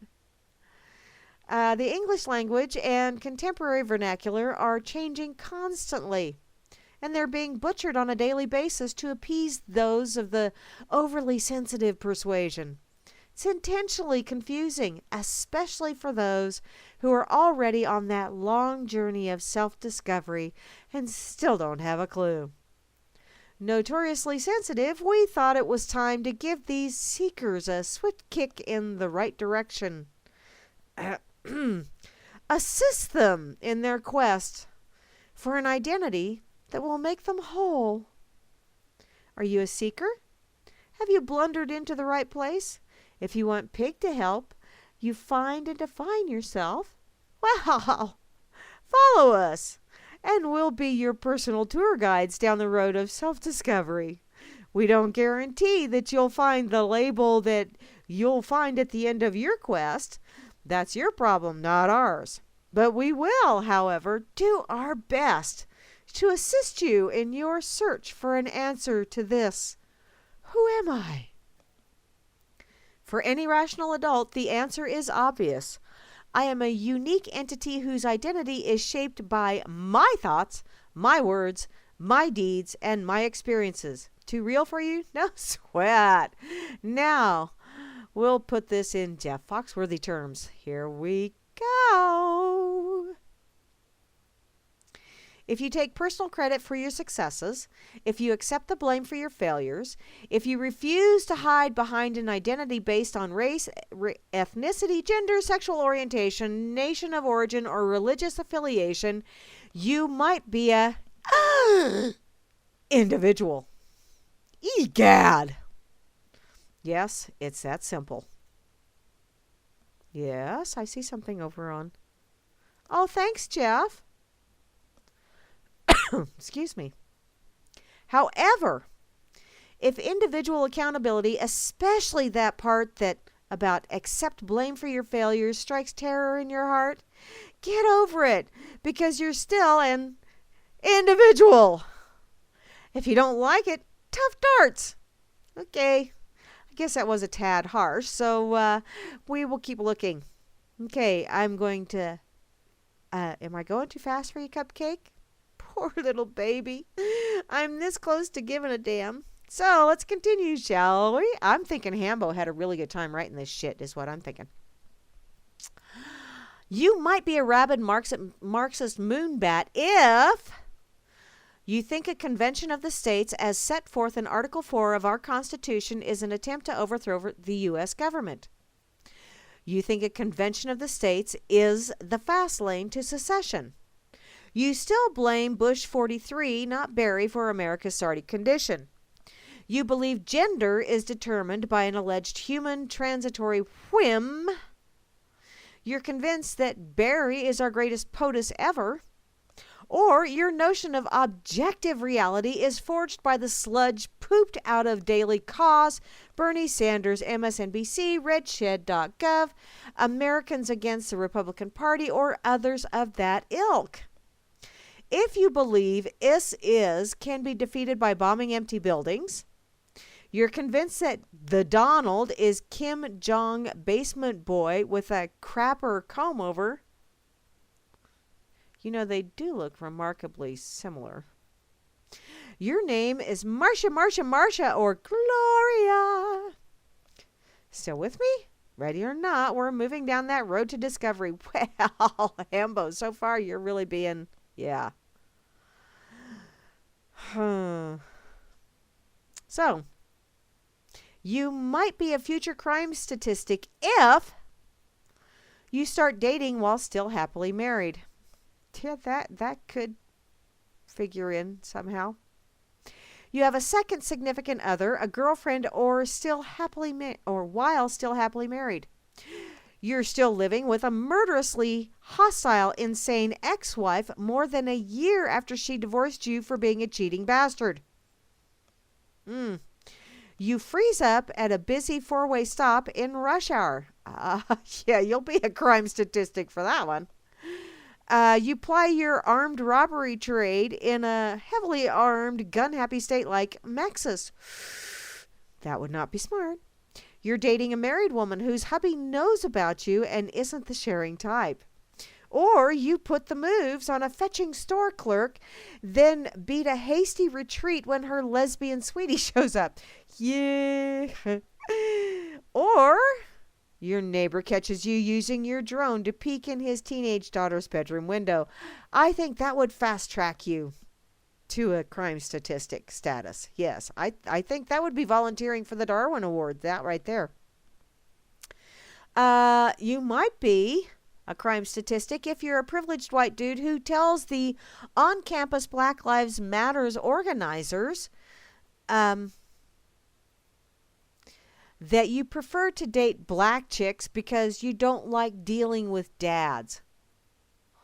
Ooh. That's what, you're shocked and dismayed by that dad item, huh? Yeah, well, whew. That was a zinger there, Hambo. You're headed for an especially painful reality check if you think there really is a right that protects you from being offended. There isn't. You expect people outside your comfy campus cocoon to give a crap if you do or say something that shocks and or offends you. Yeah. Reality check. Or if you expect an employer to provide you with a safe space where you can eat pablum and suck on your pacifier. Or you think real life gives out participation trophies, never keeps score, and doesn't pick winners or losers. If you're still not satisfied, well, here comes another one. You might be an elected tormentor if, this is going to be a good one. You're notoriously generous with spending other people's money. You can exempt yourself from the requirements that you impose on others. Cha-ching! You devise fatally flawed fixes for problems that don't exist, then create new problems by fixing your fix. Yeah. Or you raise your own pay by voting against stopping it. Hey, damn, that's a hell of a job. Or you call a slight reduction in a proposed increased spending a draconian budget cut. I know, egad, the humanities. Or you routinely take steps to save people from themselves by making them increasingly dependent on you. Well, if we still haven't hit the mark, if you're still not satisfied, you might be a correctnik if you demote your parents from mom and dad to parent 1 and parent 2. Kind of like thing 1 and thing 2, only life is not a Dr. Seuss book, no matter how badly you want it to be. I think I would truly enjoy it if it was. How about you deploy the almighty hyphen to signify your group identity? I say we need to stamp out hyphens in my lifetime. You spout drivel about trigger warnings, microaggression, white privilege, racism, sexism, homophobia, Islamophobia, etc., etc., etc. You see nothing wrong with promoting greater racial harmony by conducting racially segregated seminars and workshops on the subject because you're a racist. That's why. You worship at the shrine of racial diversity by sacrificing one-size-fits-all qualifications while favoring unqualified but he, she, or it, the desired race, ethnicity. Let's see, you might be a correctnik if you vilify, we hold these truths to be self-evident, that all men are created equal, that they are endowed by their Creator with certain unalienable rights. Among these rights are life, liberty, and the pursuit of happiness. Those are qualified as hate speech if you are a correctnik, which there is a reason those are in that order. Everyone has a right to life. Everyone has a right to liberty until it infringes on someone's right to life. Everyone has a right to pursue whatever brings them happiness until it infringes upon someone else's liberty or life. Hey, kind of simple when you think about it like that, isn't it? You might be a correct Nick. Oh, no, wait. He's done with those. Okay. So he's got one more to try. You might be a Pop-Tart if... Oh, great. Here comes the Kardashians and the Miley Cyrus. Your popularity's decline mirrors the pull of gravity on your no longer perky talent. Ew. Your comeback plans were derailed when Playboy stopped publishing nude images of women. Oopsie. Your skimpy costumes and your onstage sexual antics got more coverage than your music. Tart. Pop-Tart. It's time to yank you back to reality. Our initial question says, who am I? I already answered it. You're defined by your thoughts, words, deeds, and experiences, all of which makes you unique. You are an individual. Period. You are not defined by your immutable traits because that only tells you what I am. Or what am I? Excuse me. I fucked that up, Hambo. My bad. How do I answer your question, who am I? Okay, fair enough. Try this one on. My life does not belong to the state. It does not belong to that amorphous collective illusion, society. It does not belong to some supernatural entity. My life is mine and mine alone, not the states, societies, or a deity's. I demand no more, I demand no less than the freedom to take those actions and act upon those thoughts that further the primary purpose of life, life itself. I grant no more, I grant no less than the same consideration to every other sovereign individual. My life and the essential properties thereof, my intellect, my thoughts, my character, my integrity, are mine and mine alone. Since I am the sole owner of my life, the blame or credit for its conduct is entirely mine, not the state's, society's, or a deity's. For good or ill, the buck stops here, Sparky. As sole owner, stockholder, and director of my life, I started my tenure by determining that reality is objective. The universe, wait a minute here. The universe exists independently and is not a figment of my imagination. Objective reality is not a malleable, undefined chaos that is subject to the whim and whimsy of a capricious supernatural entity. Objective reality is not determined by the unrequited needs of society. Objective reality is not enslaved, altered, or changed by the insatiable demands of the nanny state. Because objective reality is constrained by certain immutable scientific tenets. Each and every object in this objective reality must possess certain immutable properties which can be observed, measured, and ultimately understood. A is A, so get over it, Sparky. Reason, not revelation, chronic societal need or government decree is the means by which I comprehend objective reality. The means by which I determine those actions required to sustain, conduct, and or improve my life. Reason, not commandments from on high, is the means by which I conduct my own life. Reason, not not plaintive wails, for the unearned fruits of my labor and or intellect determines how I conduct my life. Unless coerced by the nanny state's monopoly on the use of force, reason, not politically motivated hyperbole, determines how, when and why I conduct my life. Reason, not the nanny state, society, or some deity, determines how, when, and why I expend the fruits of my labor and or intellect. It's my life, my call, so back the hell off, Sparky. Whereas reality is objective and reason directs my life, my choices, my thoughts, my actions, the nanny state society and supernatural entities must butt the hell out because I don't need their interference in my life. I will not voluntarily be enslaved by the nanny state society or a deity.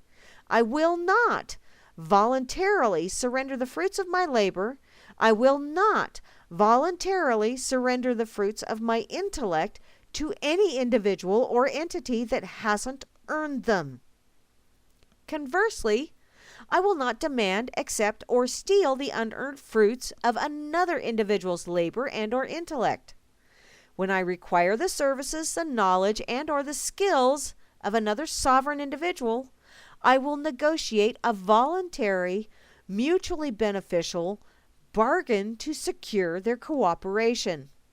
I will not extort or exert force or attempt to coerce a sovereign individual into surrendering his rightful property, real and or intellectual. My life and the products thereof are not commodities that must be manipulated, micromanaged, sacrificed to or redistributed by the nanny state. My life and the products thereof are not public resources that must be plundered to placate any other individual's chronic need. My life is not a toy to be played with, twisted, and or controlled by some perverse supernatural entity. I will never willingly surrender reason's essential role in directing my life to the state, society, or a disembodied supernatural entity. My life belongs to me. So, if you plan to claim dominion over it, pack a lunch, because you're in for one hell of a fight, Sparky. I am a sovereign individual. Now, I don't know if Hambo wrote that alone or if Hambo and Porcus wrote that together, but by damn, I agree wholeheartedly, guys. Awesome job there. I only have a few minutes left, and instead of going over, I'm just going to go ahead and do my thank yous and roundouts. And I will, I'm sure y'all know how to get to piggazette.com, but if you don't, I'll go ahead and share the link again.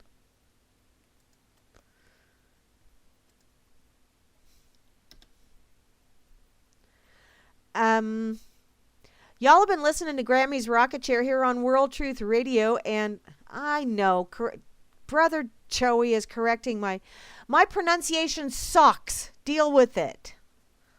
Sometimes I screw up on it on purpose, too. In any case, y'all been listening to Grammy Mary's Rocket Chair here on World Truth Radio and RealLibertyMedia.com, Channel 9. Also on the WorldTruth.org Spreaker channel. I still love you, too. Because you're my brother, and you're my favorite brother named Joey, even. So there. Be sure to stick around because, Atrax is coming on right after me. And Grimner and Moosker will be on directly following him on the Freakers Ball. Oh, thank you, Moosey. Thank you, my dear. Y'all can correct my pronunciation all you want because, if I'm on a roll, I'm not going to see it anyway until after I'm done. And then I'll go, holy fuckity fuck. And yes, my pronunciation does suck, but I don't care.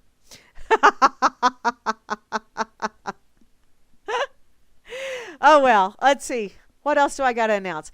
Okay, tomorrow at 4 Eastern Time, 3 Central Time is The Bridge with Kira here on World Truth Radio. Also at 8 Eastern, 7 Central Time is Bo Diddy and his Bodacious Jam. So be sure to check out what we got going tomorrow. Then on Sunday at noon Eastern Time, 11 o'clock my time, is Grimner, and he's going to be rocking out the blues and the jams and all kinds of fun stuff that will lead you into Hal Anthony. So, and Hal is going to open up a can of whoop ass on every damn one of us and take us around behind the woodshed and probably whoop us with a stick too. So, until we meet again, because I will not be back until Wednesday for a Wackadoodle Wednesday edition. Y'all have an absolutely awesome rest of your evening, a splendiferous weekend. I'm going to have faux pas and mispronunciation